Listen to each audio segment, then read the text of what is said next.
Le DaFresh Morning, c'est 104.5 tonnes de bonne humeur. Tous les matins sur Urban FM. La meilleure radio de la capitale. La meilleure radio de la capitale.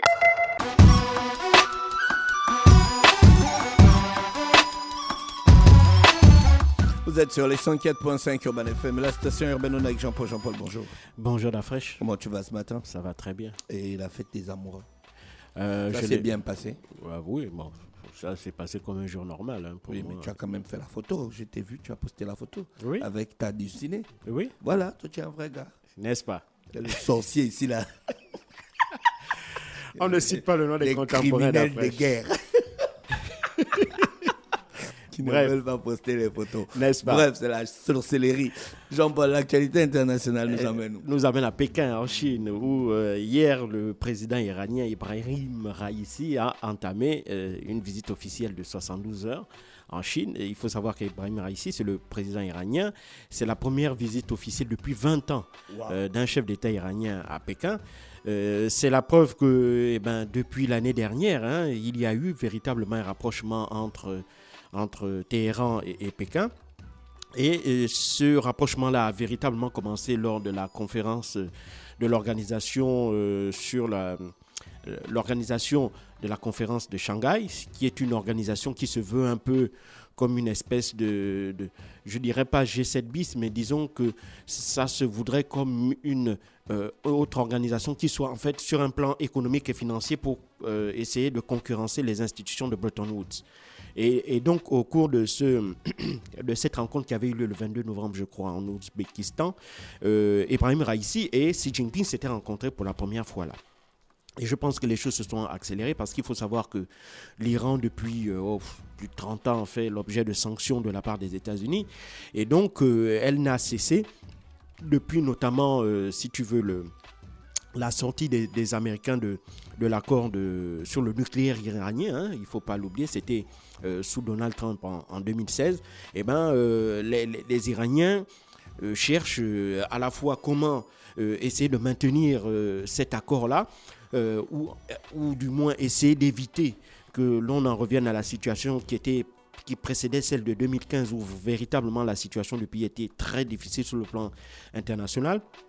L'Iran avait connu une espèce d'accalmie avec la signature de cet accord-là sous Barack Obama, mais patatras, sous la pression d'Israël et notamment de Benjamin Netanyahou, Donald Trump avait décidé unilatéralement de sortir de cet accord-là. Et donc, l'Iran a vite compris que d'abord, premièrement, l'influence des États-Unis dans le monde diminue, celle des Occidentaux aussi, et deuxièmement, il y a une montée en puissance de la Chine.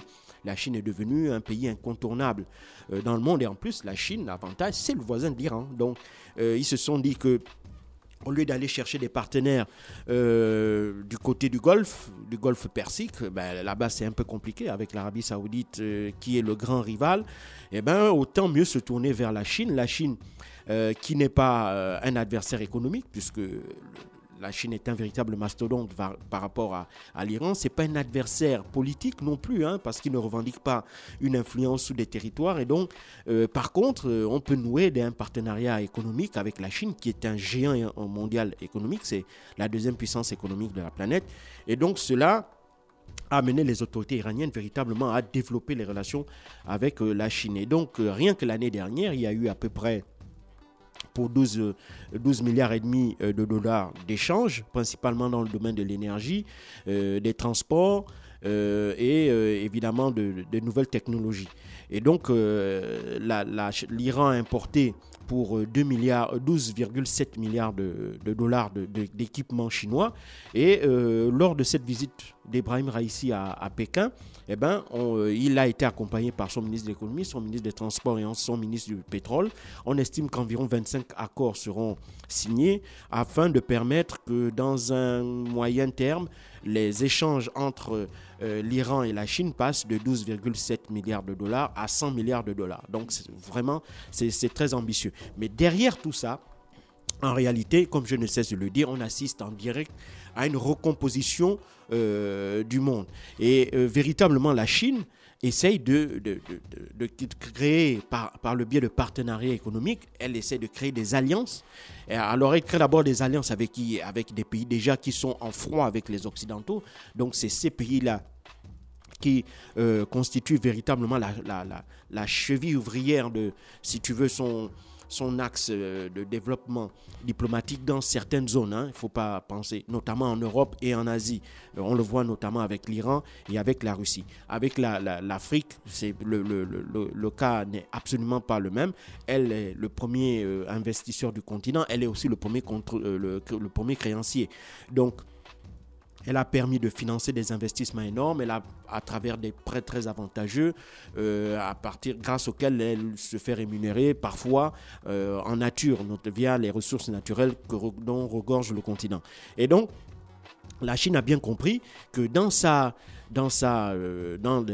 la lutte d'influence qu'il oppose aux États-Unis, notamment dans la zone qu'on appelle la péninsule Indo-Pacifique, c'est-à-dire ça va depuis l'Australie là-bas jusqu'à Taïwan, jusque dans la zone, ce qu'on appelle la mer de Chine méridionale. Donc cette zone-là qui était jusqu'à, je peux dire, jusqu'à quelques années, vraiment dominée sous le giron américain, on voit les Chinois de plus en plus déterminés à notamment essayer aussi d'y établir, de montrer aussi qu'ils ont une influence. Et donc, pour pouvoir rivaliser avec les Américains, il faut deux choses, il faut de l'argent, il faut une puissance économique et militaire. Et ça aussi, sur ce plan-là, la Chine travaille énormément. Et aussi, il faut des alliés solides et avec lesquels on noue des alliances sur le long terme, un peu comme les Américains font avec les Européens. Et donc, c'est ce qui explique en réalité cette accélération des relations entre Pékin et Téhéran, et surtout que de plus en plus ces deux pays-là, notamment sur le domaine technologique, l'Iran, par exemple, fabrique des drones qu'il vend à la Russie. Et cette technologie de drones-là montre que l'industrie iranienne en la matière est quand même assez avancée. Elle a de l'avance même par rapport à la Chine. Et donc, il va y avoir une espèce d'échange, il va y avoir une espèce de transfert de technologie de Téhéran vers Pékin dans ce domaine militaire-là. En échange, la Chine va acheter massivement du pétrole et du gaz iranien, parce qu'il faut savoir que l'Iran, du fait des sanctions américaine qui la frappe, elle a du mal à pouvoir vendre librement son pétrole et son gaz sur le marché international. Et donc, la Chine est un partenaire vital. Et donc, elle est donc évidemment très heureuse d'une part de l'excellence de ces relations, et surtout, elle va travailler pour essayer de l'approfondir, parce que évidemment, les deux pays, étant donné les tensions qui les opposent, la Chine avec les États-Unis, l'Iran aussi avec les États-Unis, notamment en ce qui concerne son programme nucléaire. Donc tout ça fait que l'ennemi de mon ennemi devient mon ami. Et donc ça explique en grande partie le rapprochement entre l'Iran et la Chine. Et donc, comme je l'ai dit, on assiste là à un redécoupage, si tu veux, du monde en zone d'influence. Et donc les pays émergents d'un côté et les pays occidentaux de l'autre, eux, ils aiment parler de démocratie contre les autocraties. Moi, je ne pense pas vraiment, parce que quand on regarde aussi dans le fond un peu comment est-ce que ça se passe dans les pays dits démocratiques, on voit qu'il y a beaucoup de doses d'autocratie aussi à l'intérieur dans la manière de gérer ces pays-là. Bref, mais ce qui est clair, c'est pour moi, il y a les pays occidentaux d'un côté et il y a les pays émergents de l'autre, parce que la Chine, l'Iran, l'Afrique du Sud, l'Inde, ce sont des pays émergents, ce sont des potentielles puissances, grandes puissances économiques de demain aussi, il ne faut pas l'oublier, avec le Brésil et autres. Et donc ces pays-là commencent à se constituer en bloc par le biais des BRICS. D'abord, il faut savoir aussi que l'Arabie Saoudite et l'Iran, notamment, sont candidats pour intégrer les BRICS. Et donc, il y a, pour se mettre en face du G7 qui a, depuis les années 70, véritablement dominé le monde, parce qu'il faut savoir que le G7 est un groupe informel. Or, les décisions qui sont prises au G7 impactent l'ensemble du monde entier. Et donc, ça, c'était normal, parce qu'en 1975, lorsqu'on crée le G7, les 7 pays industrialisés représentaient 75% du PIB mondial. Aujourd'hui, ils sont descendus à 40%. Et donc, quand on prend les BRICS aujourd'hui, la totalité des BRICS font près de la moitié, 47% du PIB mondial. Donc, eux aussi, ils ont pris conscience de leur puissance, et donc ils continuent ainsi à se structurer D'un côté, sur le plan aussi informel, à l'opposé du G7, on a les BRICS. D'un autre côté, sur le plan financier, un peu pour s'opposer aux organisations de Bretton Woods, on a l'Organisation de coopération de Shanghai qui a mis en place aussi son propre fonds monétaire. Non, pas son propre fonds monétaire, sa propre banque mondiale, c'est-à-dire une institution qui est là pour prêter de l'argent au pays, en ne demandant pas des prêts exorbitants, en n'imposant pas un certain nombre de règles, notamment en termes de démocratie et de bonne gouvernance ou des droits de l'homme, donc en ne faisant que du business. Donc tout ça, c'est pour essayer une fois de plus de polariser, si tu veux, les influences pour amener les pays à choisir des blocs. On revient à une forme de guerre froide, un peu à l'instar de ce qui a existé entre la fin de la Seconde Guerre mondiale et les années 90, mais sauf que là, on n'a plus des blocs idéologiques qui vont s'affronter, on va plutôt voir des blocs militaro-économiques, si on peut parler ainsi. D'un côté, on a des puissances financières et potentiellement des puissances militaires qui vont maintenant se regarder et s'affronter. Donc d'un côté, on aura véritablement l'OTAN. L'OTAN n'a pas encore son équivalent dans les pays dits émergents, mais il est clair que moi, je pense que dans les mois ou dans les années qui vont venir, la Russie et la Chine pourraient commencer à travailler, à réfléchir sur cette problématique-là, parce que de plus en plus de pays, évidemment, vont essayer soit de s'affranchir de l'influence des États-Unis et des Occidentaux, et donc essayer eux aussi de trouver leur voie, ou bien de régler un certain nombre de contentieux qui sont aujourd'hui bloqués du fait de la mainmise des Occidentaux. On le voit notamment en ex-Yougoslavie avec les tensions entre la Serbie et le Kosovo.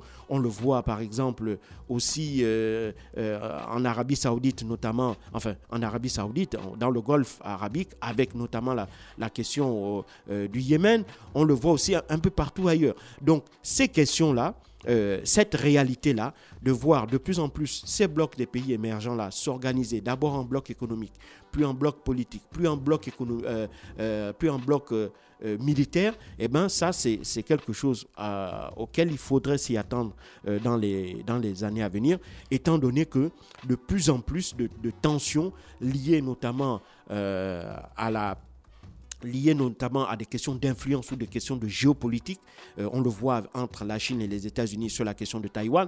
On le voit entre l'Europe, les États-Unis et la Russie en ce qui concerne l'Ukraine d'une part, et puis aussi plein d'autres pays qui sont la Géorgie, la Moldavie, qui sont des pays qui sont frontaliers à la Russie et pour lesquels la Russie considère qu'elles doivent rester des zones neutres, des zones tampons, et elle n'acceptera pas que les Occidentaux puissent s'y installer pour une raison ou pour une autre. Et donc tout ça fait qu'aujourd'hui, cette visite, qui a l'air une visite tout à fait normale entre deux États, prédispose en fait d'une reconfiguration à court et moyen terme très importante en termes d'influence géostratégique, notamment dans cette partie du monde en Asie. Merci Jean-Paul qui revenait sur l'actualité internationale ce matin sur les 104.5 Urban FM, la station urbaine dans le Da Fresh Morning. Restez connectés, on se retrouve juste derrière. Le Da Fresh Morning, c'est 104.5 tonnes de bonne humeur. Tous les matins sur Urban FM. La meilleure radio de la capitale. La meilleure radio de la capitale.